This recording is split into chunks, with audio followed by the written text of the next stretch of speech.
നമസ്കാരം. ഏവർക്കും ഇന്നത്തെ അധ്യായത്തിലേക്ക് ഹൃദയം നിറഞ്ഞ സ്വാഗതം. നമ്മുടെ സനാതനധർമ്മത്തിൽ പിതൃപുണ്യത്തിന് ഏറ്റവും വലിയ പ്രാധാന്യം കൽപ്പിച്ചു നൽകിയിട്ടുണ്ട്. 2026 ഓഗസ്റ്റ് മാസം 12-ാം തീയതി ബുധനാഴ്ചയാണ് ഈ വർഷത്തെ പുണ്യകരമായ കർക്കിടക വാവ് വരുന്നത്. അപ്പോൾ ആ ദിവസത്തെക്കുറിച്ചുള്ള ആധികാരിക വിവരങ്ങളിലേക്കാണ് നമ്മൾ കടക്കുന്നത്. അതിനു മുൻപ് നമ്മുടെ പ്രേക്ഷകർക്കായിട്ട് ഒരു സന്തോഷ വാർത്ത കൂടി പങ്കുവയ്ക്കാനുണ്ട്. നമ്മുടെ ചാനലിലൂടെ നിരവധി ആളുകളാണ് നിത്യേന ജ്യോതിഷ സംശയങ്ങളും വ്യക്തിപരമായ ജാതക പ്രശ്നങ്ങളും ചോദിച്ചുകൊണ്ട് കമൻറ്റുകളൊക്കെ ചെയ്യാറുള്ളത്. അപ്പോൾ നിങ്ങളിൽ പലരും അഭ്യർത്ഥന പറയുന്നുണ്ട്. അപ്പോൾ അത് മാനിച്ചുകൊണ്ട് നമ്മുടെ ചാനലിലൂടെ ഇനി മുതൽ നിങ്ങളുടെ കൃത്യമായ വ്യക്തിപരമായ ജാതകമൊക്കെ പരിശോധിച്ച് പരിഹാരങ്ങൾ നിർദ്ദേശിക്കുന്നതിനൊരു പ്രത്യേക വാട്സപ്പ് സേവനം ആരംഭിച്ചിട്ടുണ്ട്. ഈ സ്ക്രീനിൽ നമ്പർ കാണിച്ചേക്കാം. അപ്പോൾ നിങ്ങളുടെ ജനന തീയതി, സമയം, ജനിച്ച സ്ഥലം എന്നിവ നൽകി ജാതകം വ്യക്തമായി പരിശോധിക്കാവുന്നതാണ്. അതോടൊപ്പം തന്നെ ഈ വരുന്ന കർക്കിടക വാവുമായി ബന്ധപ്പെട്ട് ബലിതർപ്പണ ചടങ്ങുകൾക്കോ വ്രതാനുഷ്ഠാനങ്ങൾക്കോ എന്തെങ്കിലും സംശയമുണ്ടെങ്കിലും ഈ വാട്സപ്പ് നമ്പറിലേക്ക് വാട്സപ്പ് മെസ്സേജ് അയക്കാവുന്നതാണ്. നേരിട്ട് വിളിക്കാതെ മെസ്സേജുകൾ അയക്കാൻ പ്രത്യേകം ശ്രദ്ധിക്കണം. അപ്പോൾ പ്രിയപ്പെട്ടവരെ, ദേവന്മാർക്ക് ഒരു വർഷം എന്നത് നമ്മുടെ മനുഷ്യന് ഒരു ദിവസമാണ്. എല്ലാവർക്കും അത് അറിയുകയും ചെയ്യാം. അതിൽ പകൽ സമയം ഉത്തരായനവും രാത്രി സമയം വരുന്നത് ദക്ഷിണായനവുമാണ്. അപ്പോൾ പിതൃക്കളുടെ പകൽ ആരംഭിക്കുന്നത് ദക്ഷിണായനത്തോടെയാണ്. അതുകൊണ്ട് ദക്ഷിണായനത്തിലെ ആദ്യത്തെ അമാവാസി അതല്ലെങ്കിൽ കർക്കിടക മാസത്തിലെ കറുത്തവാവാണ് നമ്മൾ പിതൃക്കൾക്കായി മാറ്റിവെക്കുന്നത്. ജ്യോതിഷ ശാസ്ത്ര ഗ്രന്ഥങ്ങളും പുരാണങ്ങളും അനുസരിച്ച് ഈ ഒരു ദിവസം നമ്മൾ പിതൃക്കൾക്കായി ചെയ്യുന്ന ബലിതർപ്പണം നമ്മുടെ തലമുറകളോളം നിലനിൽക്കുന്ന പുണ്യമാണ്. നമ്മൾ നിസ്സാരമായിട്ട് കണക്കാക്കുന്നു എന്നതല്ല പറയുന്നത്, പക്ഷേ അതിൻ്റെ അർത്ഥതലം അല്ലെങ്കിൽ അതിൻ്റെ വ്യാപ്തി മനസ്സിലാക്കേണ്ടതുണ്ട്. മനസ്സിലാക്കുക, നമ്മൾ ചെയ്യുന്നതായ ഈ ഒരു പിതൃതർപ്പണം നമ്മുടെ തലമുറകളോളം നീണ്ടു നിൽക്കുന്ന പുണ്യമാണ് നൽകുന്നതെന്ന്. അപ്പോൾ ഇന്നത്തെ ഈ അധ്യായത്തിൽ കർക്കിടകവാവ് നമ്മൾ വീട്ടിലും അതേപോലെ ബലിതർപ്പണത്തിലും ഒക്കെ അറിഞ്ഞിരിക്കേണ്ട കാര്യങ്ങൾ പരാമർശിക്കുന്നുണ്ട്. അപ്പോൾ ഈ വർഷം പിതൃക്കളുടെ പ്രത്യേക അനുഗ്രഹം വൻ നേട്ടങ്ങളായിട്ട് കുറച്ച് നക്ഷത്രക്കാരുടെ ജീവിതത്തിലേക്ക് വന്നു ചേരുകയും ചെയ്യുന്നുണ്ട്. അതോടൊപ്പം തന്നെ അല്പമൊന്ന് ജാഗ്രത പുലർത്തേണ്ട ചില നക്ഷത്രക്കാരുമുണ്ട്. അവർ വിഷമിക്കാനല്ല പറയുന്നത്, ലളിതമായിട്ടുള്ള പരിഹാരങ്ങളുണ്ട്. പരിഹാരമില്ലാത്ത ഒരു പ്രശ്നവും ഇന്നോളം ഈ ഭൂമിയിൽ ഇല്ല. അപ്പോൾ ആധികാരിക ഗ്രന്ഥങ്ങളുടെ വെളിച്ചത്തിൽ നമ്മൾക്ക് പൂർണ്ണമായി ഈ അധ്യായത്തിലൂടെ കൃത്യമായി നിങ്ങളിലേക്ക് വിവരങ്ങൾ എത്തിക്കുകയാണ്. വീഡിയോ ഒട്ടും സ്കിപ്പ് ചെയ്യാതെ പൂർണ്ണമായിട്ടൊന്ന് കാണാനായിട്ട് ശ്രമിക്കുക. ആദ്യം തന്നെ അന്നേ ദിവസം നമ്മൾ ശ്രദ്ധിക്കേണ്ട ആചാരങ്ങളെക്കുറിച്ച് നമുക്ക് പറഞ്ഞു തുടങ്ങാം. ശ്രദ്ധയാ ക്രിയതേ ഇതി ശ്രാദ്ധം എന്ന് ഒരു പ്രമാണമുണ്ട്. അതായത് പൂർണ്ണമായ ഭക്തിയോടും അല്ലെങ്കിൽ ശ്രദ്ധയോടും കൂടി ചെയ്യേണ്ട ഒരു കർമ്മമാണ് ശ്രാദ്ധകർമ്മം എന്നാണ് പറയുന്നത്. അപ്പോൾ അന്നേ ദിവസം, അതായത് ബലിയിടുന്നതിന് തലേ ദിവസം ബുധനാഴ്ചയാണ് ബലിയിടൽ. ചൊവ്വാഴ്ച ദിവസം ഒരിക്കലെടുക്കണം മാംസാഹാരം, മദ്യം, അതേപോലെ ഉള്ളി, വെളുത്തുള്ളി, മസാലകളൊക്കെ എന്നിവ പൂർണ്ണമായിട്ട് ഒഴിവാക്കേണ്ടതാണ്. രാത്രിയിൽ ലഘുഭക്ഷണം ആവാം. ലഘുഭക്ഷണം എന്ന് പറയുമ്പോൾ കൂടുതലും പഴവർഗ്ഗങ്ങളൊക്കെ കഴിക്കാമെങ്കിൽ അതാണ് ഏറ്റവും ഉത്തമമായിട്ടുള്ളത്. പിന്നെ വാവ് ദിവസം പുലർച്ചെ കുളിച്ച് ഈറനണിഞ്ഞ് വേണം ബലിതർപ്പണം നടത്താനായിട്ട്. ഞാൻ പ്രത്യേകം പറഞ്ഞു തരേണ്ടതില്ല, എങ്കിലും ഇത് പറഞ്ഞു തരുമ്പോൾ അതിൻ്റെ വശങ്ങളിലൂടെ പോകേണ്ടതുണ്ട്. അപ്പോൾ ദർഭപ്പുല്ല്, പവിത്ര എള്ള്, ചെറുള, പുഷ്പങ്ങൾ എന്നിവയാണ് ഇതിന് ഉപയോഗിക്കുന്നത്. എല്ലാവരും ചെയ്ത് അറിയുന്നതാണ്. അപ്പോൾ ദൂരെ കൂടുതൽ കൊണ്ടോ ശാരീരികമായ മറ്റു വ്യതകൾ കൊണ്ടോ പുണ്യതീർത്ഥങ്ങളിൽ പോകാൻ സാധിക്കാത്ത ആളുകൾ ഉണ്ടാകും. അപ്പോൾ അവർക്ക് വീട്ടിൽ നിലവിളക്ക് കൊളുത്തി തെക്കോട്ട് തിരിഞ്ഞിരുന്ന് പിതൃക്കളെ മനസ്സിൽ സ്മരിച്ച് പ്രാർത്ഥിക്കാവുന്നതാണ്. കൂടാതെ കിണ്ടിയിൽ ശുദ്ധജലവും അതേപോലെ ഏറ്റവും പവിത്രമായ തുളസിയിലെയും എള്ളും കരുതി പ്രാർത്ഥിക്കുന്നത് ഏറ്റവും ഉത്തമമായ ഒരു കാര്യം തന്നെ. അപ്പോൾ ബലിതർപ്പണത്തിന് ശേഷം ബലിപ്പിണ്ടം കാക്കകൾക്ക് ജലാശയങ്ങളിലും ഒക്കെ നമ്മൾ സമർപ്പിക്കേണ്ടതുണ്ട്. കാക്കകൾ പിതൃക്കളുടെ പ്രതിരൂപമായിട്ട് കാണുന്ന പക്ഷിയാണ്. അപ്പോൾ അന്നേ ദിവസം അവയ്ക്ക് നമ്മൾ ഗൃഹത്തിൽ തന്നെ ഭക്ഷണം കൊടുക്കുന്നതും ഏറ്റവും ശ്രേഷ്ഠകരമായ കാര്യമാണ്. പിന്നീട് പാവപ്പെട്ടവർക്കോ അല്ലെങ്കിൽ ഭിക്ഷാടകർക്കോ വസ്ത്രമോ അന്നമോ ഒക്കെ നൽകാവുന്നതാണ്. പിതൃപ്രീതിക്ക് ഏറ്റവും ഉത്തമമായ വഴികളാണ് നമ്മൾ അന്നേ ദിവസം തിരഞ്ഞെടുക്കേണ്ടത്.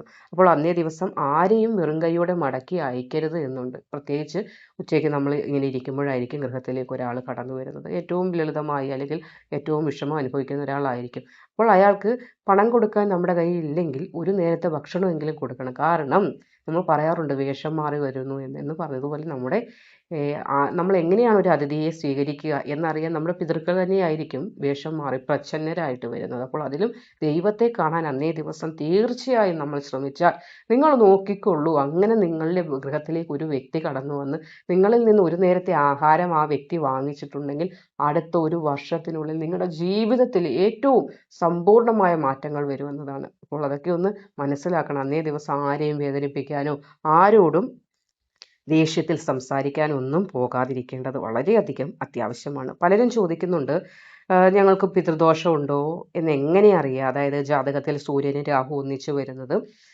അല്ലെങ്കിൽ 9ാം ഭാവത്തിലെ ദോഷങ്ങളൊക്കെ പിതൃദോഷമായിട്ട് മാറുന്നുണ്ട്. അപ്പോൾ ഇതിൻ്റെ പ്രധാന ലക്ഷണങ്ങൾ എന്തൊക്കെയാണെന്നൊന്ന് പറഞ്ഞു തരാമോ എന്നൊക്കെ പലരും ചോദിക്കുന്ന സംശയങ്ങളാണ്.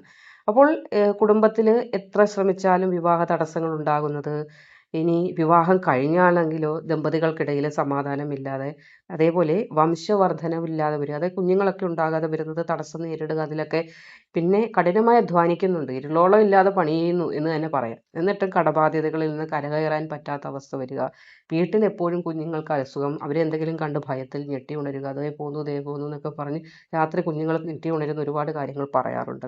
അതൊക്കെ മാനസികമായിട്ട് നമുക്ക് ഒരുപാട് വിഷമങ്ങൾ ഉണ്ടാക്കുന്ന കാര്യമാണ്. അപ്പോൾ ഇങ്ങനെയുള്ള ബുദ്ധിമുട്ടുകൾ അനുഭവിക്കുന്ന ആളുകൾ കർക്കിടവാവ് ദിവസം ബലിതർപ്പണം നടത്തിയാൽ വലിയ ആശ്വാസം തന്നെ ഉണ്ടാകും. ബലിയൊക്കെ മുടങ്ങിയാലും പ്രശ്നങ്ങളുണ്ടാകും. അപ്പോൾ അതൊന്നും ഒന്ന് ശ്രദ്ധിക്കുക. നമ്മുടെ പിതൃക്കൾക്ക് അവർ മൺമറഞ്ഞു പോയതിനു ശേഷം നമ്മളാൽ ചെയ്യാൻ കഴിയുന്ന, അവരെ സ്മരിച്ചുകൊണ്ട് അവരുടെ ഒരു ഫോട്ടോ കൈകൊണ്ട് നടക്കുകയോ അല്ലെങ്കിൽ അവർ ജീവിച്ചിരുന്നപ്പോൾ ചെയ്തതായ കാര്യങ്ങൾ ഘോരഘോരം പറയുന്നതിനകത്തല്ല അർത്ഥമുള്ളത്. കൊണ്ട് നടക്കേണ്ടതെന്നല്ല, പക്ഷേ നമ്മൾ ചെയ്യേണ്ടത് ഒരു കാര്യമാണ്. കർക്കിടവാവിന് തീർച്ചയായും പോയി ബലിയിടണം. അതിന് ഒരു വിധത്തിലുള്ള വീഴ്ചയും വരരുത്. വ്യക്തിപരമായ സംശയങ്ങളുള്ളവർക്ക് നമ്പർ കൊടുത്തിട്ടുണ്ട്. അതിൽ ജാതക വിശകലനത്തിനൊക്കെ നിങ്ങൾക്ക് നമ്പർ ഞാൻ കൊടുത്തേക്കാം, നിങ്ങൾക്കതിൽ ചോദിക്കാവുന്നതാണ്.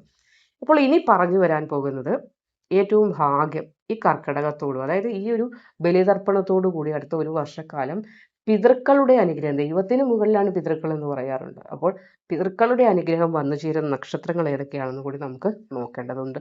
അതിൽ ആദ്യത്തെ നക്ഷത്രം രോഹിണിയാണ്.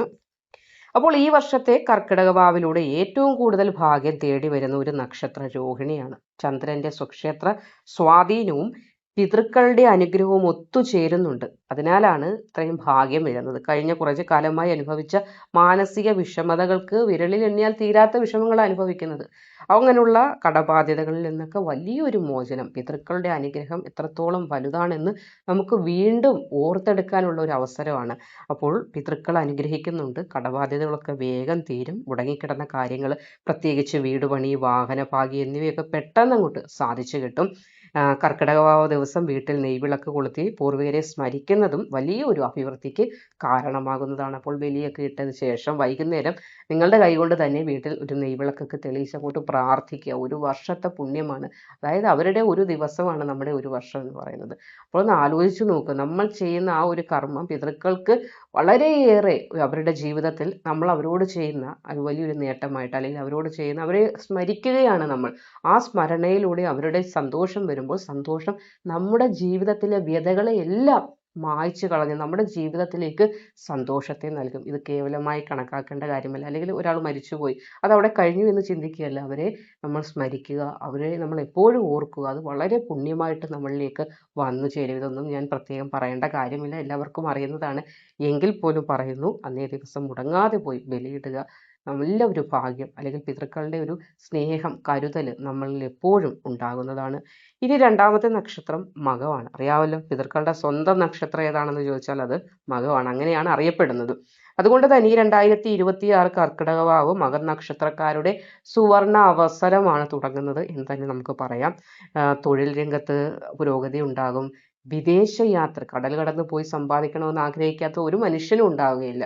അപ്പോൾ വിദേശ യാത്ര സഫലമാകും, കുടുംബത്തിൽ സമാധാനം വന്നു ചേരും, പിതൃദോഷം കാരണം വിവാഹം വരെ മുടങ്ങി നിന്ന ആളുകളുണ്ട് ഈ വീഡിയോ കേട്ടുകൊണ്ടിരിക്കുന്നവർക്ക്. അപ്പോൾ വാവിന് ശേഷം പറയുകയാണ്, നിങ്ങൾക്ക് നല്ല ആലോചനകൾ തന്നെ വരും. വാവ് ബലി കൃത്യമായിട്ട് നടത്തുക, അത് ഇരട്ടി ഭാഗ്യമായിട്ട് വരും. ഭാഗ്യം തന്നെയാണ്. പക്ഷെ ബലി മുടക്കിയിട്ട് ഭാഗ്യം വന്നില്ലല്ലോ എന്ന് പറഞ്ഞിട്ട് കാര്യമില്ല. നമ്മുടെ പിതൃക്കളെയും ദൈവത്തെയും എല്ലാം നമ്മൾ സ്മരിക്കേണ്ടത് അത്യാവശ്യമാണ്. അപ്പോൾ ഒരു ദിവസമല്ലേ അത്യാവശ്യമായിട്ട് വരുന്നത്, ആ ഒരു ദിവസം പോയി കർമ്മങ്ങൾ കൃത്യമായി ചെയ്യുക. നിങ്ങളുടെ ജീവിതത്തിൽ വലിയൊരു ഭാഗ്യം വരുന്നതിന് നിങ്ങളായിട്ട് ഇടങ്കോലിടാതെ ഇത് മനസ്സിലാക്കി കാര്യങ്ങൾ ചെയ്യുക. വലിയ ഭാഗ്യമാണ് വരുന്നത്. വിവാഹം നടക്കുന്നില്ല എന്നൊക്കെ ഓർത്ത് വിഷമിക്കുന്ന ഒരുപാട് സഹോദരി സഹോദരന്മാരുണ്ട്. ആ വിഷമമൊക്കെ മാറാൻ പോവുകയാണ്. പിതൃക്കളുടെ അനുഗ്രഹം വന്നാൽ എല്ലാവിധ തടസ്സങ്ങളും മാറി നിൽക്കും. ഇനി മൂന്നാമത്തെ നക്ഷത്രം ചോതിയാണ്. ഏറ്റവും കൂടുതൽ നേട്ടം വരുന്ന നക്ഷത്രം ഏതെന്ന് ചോദിച്ചാലും ചോതിയെ തന്നെയാണ് പറയാനായിട്ടുള്ളത്. രാഹുവിൻ്റെ ദോഷഫലങ്ങളൊക്കെ കുറയും, അതൊരു വലിയ പ്രത്യേകതയാണ്. അപ്പോൾ ആകെ ഒരു വലയുന്ന അവസ്ഥ, ഇഴഞ്ഞു പോകുന്ന ഒരു അവസ്ഥ, അതായത് ഒന്നും കാര്യങ്ങൾ അങ്ങോട്ട് നടക്കുന്നില്ല. എല്ലാവത്തിലും തടസ്സങ്ങൾ, പ്രശ്നങ്ങൾ, തറയിൽ കിടന്ന് ഇഴയുന്നില്ലെന്നേ ഉള്ളൂ. മനസ്സാകെ ഒരു ഇഴച്ചിലായിട്ട് ശരീരം വരെ വരിഞ്ഞു മുറുക്കുന്ന തൊലിപ്പുറത്തുള്ള രോഗങ്ങൾ അതുമുണ്ട്. അങ്ങനെയുള്ള പലവിധ പ്രയാസങ്ങളിലൂടെ കടന്നു പോകുന്ന നിങ്ങൾക്ക് പിതൃക്കളുടെ അനുഗ്രഹം പൂർണ്ണമായി ലഭിക്കുന്ന ഒരു സമയമാണ് തുടങ്ങുന്നത്. പുതിയ ബിസിനസ് തുടങ്ങാൻ ആഗ്രഹമുണ്ടെങ്കിൽ അതിന് സാധിക്കും. അതേപോലെ വിട്ടുമാറാത്ത ആരോഗ്യ പ്രശ്നങ്ങളിൽ നിന്നൊരു മോചനം തന്നെ വന്നു ചേരും. തൊലിപ്പുറത്തുള്ള പ്രശ്നങ്ങളുണ്ട്, ശ്വസിക്കുന്നതിനുള്ള പ്രശ്നങ്ങളുണ്ട്, ശ്വാസതടസ്സം, ഇതൊക്കെ പിതൃക്കളുടെ ശല്യം അല്ലെങ്കിൽ പിതൃക്കൾക്ക് നിങ്ങളിലൊരു അപ്രീതി, ശല്യമെന്നല്ല അപ്രീതി ഉണ്ടാകുമ്പോൾ, നിങ്ങൾ അവരെ നോക്കുന്നില്ല കാണുന്നില്ല എന്നൊരു തോന്നൽ വരുമ്പോൾ തന്നെ ഒരു പ്രശ്നങ്ങളൊക്കെ ഉണ്ടാകും. അങ്ങനെയുള്ള എല്ലാവിധ ശാരീരിക ബുദ്ധിമുട്ടുകളും മാറും. അന്നേ ദിവസം ശിവക്ഷേത്രത്തിൽ കൂടി ദർശനം നടത്തുന്നത് ചോതി നക്ഷത്രക്കാർക്ക് ഇരട്ടി മധുരമായിട്ട് മാറുമെന്നാണ്. അപ്പോൾ ഓർത്തോളൂ, മധുരം തന്നെയാണ്. പക്ഷേ അന്നേ ദിവസം ശിവക്ഷേത്ര ദർശനം കൂടി നടത്തി അത് പൂർത്തിയാക്കേണ്ടത് അത്യാവശ്യമാണ്. അപ്പോൾ ഈ അലച്ചില്, ദുഃഖങ്ങൾ, വലച്ചില്, മാനസിക പ്രയാസങ്ങളെല്ലാം മാറുന്ന സമയമാണ്. കർക്കിടക വാവ് ബലിയിടുന്നത് അല്ലെങ്കിൽ ആ ദിവസത്തിന് ശേഷം മാറ്റം തീർച്ചയായും ഉണ്ടാകുന്നത് എഴുതി വെച്ചുകൊള്ളൂ, സത്യമായ കാര്യമാണ്. അടുത്തത് അനിഴ നക്ഷത്രമാണ്. ശനിദശയുടെയും 7 ശനിയുടെയും കാഠിന്യമുണ്ട്. അപ്പോൾ അനുഭവിച്ചുകൊണ്ടിരിക്കുന്ന അനിഴ നക്ഷത്രക്കാർക്ക് ഈ കർക്കിടക വാവ് ബലിക്ക് ശേഷമുള്ള സമയം വഴിത്തിരിവിൻ്റെതായ സമയമെന്ന് തന്നെ വിശേഷിപ്പിക്കുക. അതായത് പിതൃക്കൾ പ്രസാദിക്കുന്നതിലൂടെ തടസ്സം അങ്ങോട്ട് മാറും. എന്ത് തടസ്സമാണ്? തൊഴിലിലെ തടസ്സമുണ്ട്, ഭൂമി സംബന്ധമായ ക്രയവിക്രയങ്ങളിൽ കുറച്ച് പണം കൂടി കിട്ടാനായിട്ടൊക്കെയുള്ള ചില പ്രശ്നങ്ങൾ, കേസ്, കോടതി വ്യവഹാരങ്ങളിൽ വരെ ബന്ധപ്പെട്ടിട്ടുണ്ട്. അപ്പോൾ അതിലൊക്കെ നിങ്ങൾ ആഗ്രഹിച്ച കാര്യങ്ങൾ നടക്കാനും കുടുംബത്തിൽ ദീർഘനാളായി നിന്നിരുന്ന അസ്വാരസ്യങ്ങൾ, വലിയ വഴക്കല്ല, 10 പേര് അറിഞ്ഞ വഴക്കൊന്നുമല്ല, ചെറിയ ചെറിയ ചില പ്രശ്നങ്ങളുണ്ട്. അതുകൊണ്ട് വീട്ടിൽ തന്നെ ഇരുന്നിട്ട് മുറുമുറുത്തിരിക്കുന്ന അല്ലെങ്കിൽ മിണ്ടാതിരിക്കുന്ന കൂട്ടരും ഉണ്ട്. അപ്പോൾ അതൊക്കെ പിതൃദോഷം എന്ന് വേണമെങ്കിലും നമുക്കിവിടെ പറയാൻ സാധിക്കും. അപ്പോൾ അതൊക്കെ അങ്ങോട്ട് മാറിത്തീരുന്ന വാവ് ദിവസം പാവപ്പെട്ടവർക്ക് അന്നദാനം നടത്തിയാൽ അനിഴ നക്ഷത്രക്കാർക്ക് ഉത്തമ ഫലം തരുമെന്ന്. അപ്പോൾ അന്നദാനം നടത്താൻ പാവപ്പെട്ടവരെ അല്ലെങ്കിൽ അങ്ങനെ പുറത്തേക്ക് തേടി പോകേണ്ട കാര്യമൊന്നുമില്ല. വീട് തേടി വരും ആളുകൾ. കാരണം പിതൃക്കൾ അത്രത്തോളം നിങ്ങളിൽ നിന്ന് അല്പം അന്നം ആഗ്രഹിക്കുകയും ചെയ്യുന്നുണ്ട്. ഇനി അതല്ല, എന്താണ് ചെയ്യേണ്ടതെന്ന് വെച്ചാൽ കാക്കയ്ക്ക് ഭക്ഷണം കൊടുത്താൽ മതി. കാക്കയ്ക്ക് കുറച്ച് അല്ലെങ്കിൽ പക്ഷികൾക്ക് കുറച്ച് അന്നം കൊടുക്കുന്നത് അന്നേ ദിവസം ഏറ്റവും ഉത്തമമായിരിക്കും. അടുത്തത് ഉത്രാട നക്ഷത്രമാണ്. സൂര്യൻ്റെ നക്ഷത്രമാണ്. പിതൃക്കളുടെ കൃപാകടാക്ഷം വളരെ കൂടുതലായിട്ട് കർക്കിടക വാവ് ബലിക്ക് ശേഷം നിങ്ങൾക്ക് വന്നു ചേരും. കർമ്മരംഗവുമായി ബന്ധപ്പെട്ട് പ്രമോഷൻ ഉണ്ടാകാനും ശമ്പള വർധനവിനൊക്കെ സാധ്യത കൂടുതലാണ്. സമൂഹത്തിൽ ബഹുമാനം ഉണ്ടാകും, കീർത്തി ഉണ്ടാവും, ആദരവ് വന്നു ചേരും. കോടതി കേസ് ഒക്കെ അനുകൂലമായി വിധി വരും. കർക്കിടക വാവ് ദിവസം ഭഗവാൻ സൂര്യനെ വന്ദിച്ച് പിതൃക്കൾക്ക് എള്ളും ചിലവും അർപ്പിക്കുന്നതൊക്കെ വലിയ ഐശ്വര്യമായിട്ട് നിങ്ങളിലേക്ക് വന്നു ചേരുന്ന ദിവസമാണ് കർക്കിടക വാവ്. അപ്പോൾ അതിനുശേഷം ഒന്ന് ഇത് ചിന്തിച്ചോളൂ. ഈ പറഞ്ഞ വാക്കുകൾ നിങ്ങളുടെ ജീവിതത്തിൽ സഫലമായി തന്നെ വരും. കർമ്മം മുടക്കാതിരിക്കാനായിട്ടും ശ്രദ്ധിക്കേണ്ടതുണ്ട്. അപ്പോൾ ഇത്രയും നക്ഷത്രക്കാർക്ക് കർക്കിടക വാവ് വളരെയധികം ഭാഗ്യമാണ്. ഒരു വർഷക്കാലം നീണ്ട വലിയ ഭാഗ്യം തന്നെയാണ് നൽകുന്നത്. അപ്പോൾ ഞാൻ മുൻപേ പറഞ്ഞതുപോലെ അല്പം ഒന്ന് ശ്രദ്ധിക്കേണ്ട നക്ഷത്രക്കാരെയും പറയാതിരിക്കാൻ സാധിക്കില്ല. അവർ ചെയ്യേണ്ട വഴിപാടും കൃത്യമായിട്ടൊന്ന് പറഞ്ഞു തരാം. അതായത് ഗ്രഹപ്പിഴകളും പിതൃദോഷ സ്വാധീനവും കാരണം അല്പം ചില നക്ഷത്രക്കാർക്ക് അല്പം ഒന്ന് ശ്രദ്ധ കൂടുതലായിട്ട് പുലർത്തേണ്ടതുണ്ട്. ഭയപ്പെടേണ്ട കാര്യമല്ല. ഏത് പ്രശ്നമുണ്ടെങ്കിലും അതിന് കൃത്യമായ പരിഹാരമുണ്ട്. ലളിതമായ ചില വഴിപാടുകളിലൂടെയും അതേപോലെ നമ്മുടെ ഉള്ളഴിഞ്ഞ പ്രാർത്ഥനകളിലൂടെയും ഈ ദോഷങ്ങളെയൊക്കെയും മാറ്റിയെടുക്കാനായിട്ട് സാധിക്കും. അപ്പോൾ ആദ്യത്തെ നക്ഷത്രം ഭരണിയാണ്. അനാവശ്യ തർക്കങ്ങളും മാനസിക സമ്മർദ്ദങ്ങളും ഉണ്ടാകാനുള്ള ഒരു സാധ്യതയുണ്ട്. ഒരുപാട് വഴക്കിലേക്ക് പ്രശ്നങ്ങളിലേക്ക് പോകുമെന്നല്ല, അല്പം ജോലി തിരക്കുമായിട്ട് ബന്ധപ്പെട്ട് മാനസിക വ്യതകളോ അല്പം ചെറിയ ചെറിയ പ്രശ്നങ്ങളൊക്കെ. അപ്പോൾ പണം കടം കൊടുക്കുന്നതും ജാമ്യം നിൽക്കുന്നതും ഒഴിവാക്കുക. അതേപോലെ യാത്രകളിലും സൂക്ഷിക്കുക. യാത്രകളിൽ സൂക്ഷിക്കുക എന്ന് പറയുമ്പോൾ പ്രധാന രേഖകൾ കൈമോശം വരാതിരിക്കാനൊക്കെ ഒന്ന് കൃത്യമായിട്ട് സൂക്ഷിക്കുന്നുണ്ട്. യാത്രകൾ കൊണ്ടുള്ള വലച്ചിലുകൾ വരാനും സാധ്യതയുണ്ട്. അപ്പോൾ പരിഹാരം എന്താണെന്ന് ചോദിച്ചാൽ കർക്കിടക വാവ് ദിവസം വീട്ടിൽ വിഷ്ണു സഹസ്രനാമം ജപിക്കുക. അടുത്തുള്ള വിഷ്ണു ക്ഷേത്ര ദർശനം നടത്താനായിട്ട് അന്നേ ദിവസം ശ്രദ്ധിക്കുക. ഭഗവാന് തുളസിമാല സമർപ്പിച്ച് പ്രാർത്ഥിക്കുക. എന്ത് ദോഷമുണ്ടെങ്കിലും ഒരു വർഷക്കാലത്തെ ആ ബുദ്ധിമുട്ടുകൾ അല്ലെങ്കിൽ ഇപ്പോൾ നിലവിൽ അനുഭവിച്ചുകൊണ്ടിരിക്കുന്ന സകലവിധ വ്യതകളും മാറുന്നതിന് ഈ ഒരു പരിഹാരം കൊണ്ട് സാധ്യമാകും. രണ്ടാമത് ആയില്യം നക്ഷത്രമാണ്. അടുത്തതായി ആയില്യം നക്ഷത്രമാണ്. ആരോഗ്യ കാര്യങ്ങളിൽ ആയില്യം നക്ഷത്രക്കാർ അല്പം ഒന്ന് ശ്രദ്ധിക്കേണ്ടതാണ്. ഭക്ഷണ കാര്യങ്ങളിൽ ഒരു നിയന്ത്രണം വെക്കേണ്ടതാണ്. അതേപോലെ ദാമ്പത്യ ജീവിതത്തിലും ചെറിയ ഈഗോ ക്ലാഷുകൾ വരാതിരിക്കാനായിട്ടും നിങ്ങളൊന്ന് ശ്രദ്ധിക്കുക. അപ്പോൾ വാവ് ദിവസം മഹാദേവ ക്ഷേത്ര ദർശനം നടത്തുന്നതും ധാരയും പിൻവിളക്കും വഴിപാടായി നടത്തുന്നത് ഉത്തമമാണ്. കൂടാതെ സർപ്പപ്രീതിക്കായി പ്രാർത്ഥിക്കുന്നതും ദോഷങ്ങൾ അകറ്റുന്നതിന് നിങ്ങളെ സഹായിക്കും. ഇനി അടുത്തത് തൃക്കേട്ട നക്ഷത്രമാണ്. അല്പം ധനനഷ്ടത്തിനും അനാവശ്യ ചെലവുകൾക്കുമുള്ളൊരു സാധ്യതയാണ് നിങ്ങൾക്ക് വന്നു ചേരുന്നത്. ധനം അല്പം കയ്യിൽ നിന്ന് നഷ്ടപ്പെടാതെ ഇരിക്കാനൊക്കെ, അതായത് ധനനഷ്ടം എന്ന് വെക്കുമ്പോൾ നമ്മൾ ചില സാധനങ്ങൾ വാങ്ങിക്കുമ്പോൾ അമിത വില കൊടുക്കേണ്ടതായി വന്നാൽ അതും ധനനഷ്ടമാണ്. വേറൊരു കടയിൽ ചെന്ന് വാങ്ങിച്ചാൽ കുറവ് കൊടുത്താൽ മതിയായിരുന്നു എന്ന് നമ്മൾ പറയുന്നത് പോലെ. അപ്പോൾ ധനനഷ്ടം വരാതിരിക്കാനോ പണം കടം കൊടുക്കുമ്പോഴും കൃത്യത പുലർത്താനായിട്ട് ശ്രദ്ധിക്കുക. ജോലി സ്ഥലത്തായാലും സഹപ്രവർത്തകരുമായിട്ട് വിയോജിപ്പുകളോ തർക്കങ്ങളോ ഒക്കെ വരാതിരിക്കാനോ ഒന്ന് ശ്രദ്ധിക്കണം. പ്രകോപിപ്പിച്ചുകൊണ്ടുള്ള സംസാരം കഴിവതും നിങ്ങളുടെ ഭാഗത്ത് ഒഴിവാക്കുക. തൃക്കേട്ട നക്ഷത്രത്തിന് ഒരു പ്രത്യേകതയുണ്ട്. നമ്മൾ പറയുന്നത് മാത്രമാണ് ശരി എന്നൊരു വാദം പറയാറുണ്ട്. അതായത് ആ ഒരു സ്വഭാവമാണ്. മറ്റുള്ളവർ പറയുന്നത് തെറ്റ് എന്ന് പൂർണ്ണമായിട്ട് പറയുന്നതല്ല, നമുക്കെല്ലാം അറിയാമെന്നൊരു ചില സമയങ്ങളിൽ ഒരു ധാർഷ്ട്യം കാണിപ്പൊക്കെ ഉണ്ട്.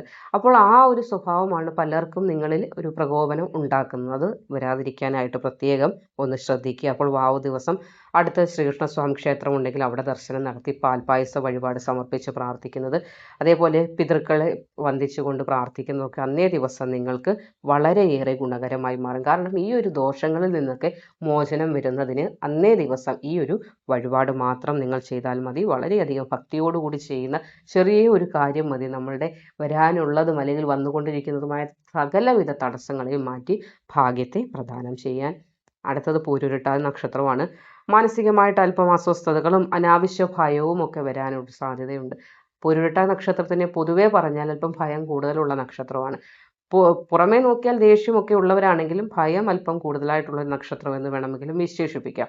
പക്ഷേ ഈ ഒരു സമയത്ത് ആ ഭയം അല്പം കൂടാനുള്ള ഒരു സാധ്യത കൂടിയുണ്ട്. അപ്പോൾ ബിസിനസ് തീരുമാനങ്ങളൊക്കെ എടുക്കുമ്പോഴും വാവ് ദിവസങ്ങളിൽ നിന്ന് അതൊന്ന് മാറ്റി വെക്കാനായിട്ട് പ്രത്യേകം ശ്രദ്ധിക്കുക. അതായത് വാവിന് തലേന്നും പിറ്റേന്നുമുള്ള ദിവസമൊക്കെ ഒന്ന് ഒഴിച്ചിട്ട് പ്രധാന കാര്യങ്ങൾ എടുക്കുക. കാരണം ഈ സമയങ്ങളിൽ എടുക്കുന്ന കാര്യങ്ങളൊക്കെ തെറ്റായി പോകാനൊരു സാധ്യതയും കാണുന്നുണ്ട്. അപ്പോൾ അന്നേ ദിവസം ശാസ്താക്ഷേത്ര ദർശനം നടത്തി എള്ളുവിളക്കൊക്കെ തെളിയിക്കുന്നത് ഉത്തമമാണ്. ശനിയാഴ്ചകളിൽ അതേപോലെ വാവ് ദിവസവും നീരാഞ്ജനം കഴിപ്പിക്കുന്നതും ആ ഒരു ദോഷത്തിൻ്റെ കാഠിന്യത്തെ നിങ്ങളിൽ നിന്ന് കുറച്ചു മാറ്റുന്നതിന് ഒരുപാട് സഹായിക്കും. അപ്പോൾ നമ്മൾ ഇനിയും മനസ്സിലാക്കേണ്ട ഒരു കാര്യമുണ്ട്. നമ്മൾ വിചാരിക്കുന്നതിലും വലിയ ശക്തിയാണ് മൺമറഞ്ഞു പോയ പിതൃക്കൾ. അതായത് നമ്മൾ വീടുകളിൽ ചിന്തിക്കാറുണ്ട്, അവർ ജീവിച്ചിരുന്നപ്പോൾ നമ്മളെ സഹായിച്ചിരുന്നു, അവർ മരിച്ചുപോയില്ല, ഇനി നമ്മൾ അവരെ ശ്രദ്ധിക്കേണ്ട കാര്യമില്ല, അവർ സഹായിക്കുന്നില്ലല്ലോ എന്ന്. പക്ഷേ അവർ നമ്മൾ കാണിക്കുന്ന ശരി കണ്ട് സന്തോഷിക്കുകയും നമ്മൾ കാണിക്കുന്ന തെറ്റ് കണ്ട് നമ്മളെ സഹായിക്കുകയൊക്കെ ചെയ്തുകൊണ്ടേ ഇരിക്കുകയാണ്. അതാണ് നമുക്ക് ചില ദോഷങ്ങളൊക്കെ വന്നു ചേരുന്നത്. അതുകൊണ്ട് ഇനി മനസ്സിലാക്കുക, പിതൃക്കളുടെ അനുഗ്രഹം ഏറ്റവും അധികം നമുക്ക് വേണ്ടതാണ്. ജാതകം പ്രകാരം എത്ര വലിയ രാജയോഗം ഉണ്ടെന്ന് പറഞ്ഞാലും പിതൃക്കളുടെ ശാപമോ അല്ലെങ്കിൽ ദോഷമോ നമ്മുടെ മേൽ വന്ന് ഭവിച്ചാൽ ഈ പറയുന്ന രാജയോഗം ഒന്നും നമുക്ക് അനുഭവിക്കാൻ സാധിക്കില്ല എന്ന് ആധികാരിക ഗ്രന്ഥങ്ങൾ വരെ പറയുന്നുണ്ട്. ഞാനായിട്ട് പറയുന്നതല്ല, ഗ്രന്ഥങ്ങളിൽ വരെ പരാമർശിക്കുന്നുണ്ട്. എത്ര രാജയോഗം ഉള്ള വ്യക്തിയാണെന്ന് പറഞ്ഞാലും പിതൃദോഷം വന്ന് അതിന് മേൽ മറയായിട്ട് വീണാൽ ഈ രാജയോഗത്തിൻ്റെ ഗുണം നമുക്ക് വന്നു ചേരുകയില്ല. അതുകൊണ്ട് ഈ വരുന്ന ഓഗസ്റ്റ് 12 ബുധനാഴ്ച ഭക്തിപൂർവ്വം വ്രതമെടുത്തിട്ട് നമ്മുടെ പൂർവികരെ സ്മരിക്കുക. നമ്മൾ അവർ ജീവിച്ചിരുന്ന സമയത്ത് അറിഞ്ഞോ അറിയാതെയോ എന്തെങ്കിലും തെറ്റ് പറ്റി പോയിട്ടുണ്ടെങ്കിൽ പോലും നമ്മൾ ഈ ചെയ്യുന്ന കർമ്മം അന്നേ ദിവസം അവരെ ഓർത്ത് അവരെ സ്മരിച്ചുകൊണ്ട് ചെയ്യുന്ന കർമ്മം മതി നമ്മുടെ എല്ലാ പിഴവുകളും എല്ലാ തെറ്റുകളും അവർ പൊറുക്കുന്നതിനായിട്ട്.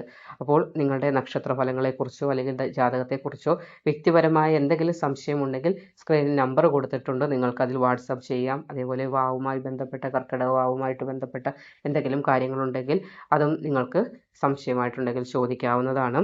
അപ്പോൾ പ്രത്യേകം വീണ്ടും പറയുകയാണ്, കർക്കിടക വാവിൻ്റെ പ്രാധാന്യം എത്രത്തോളം ഉണ്ട് എന്ന് നമ്മൾ മനസ്സിലാക്കേണ്ട സമയത്താണ് നമ്മളിപ്പോൾ നിൽക്കുന്നത്.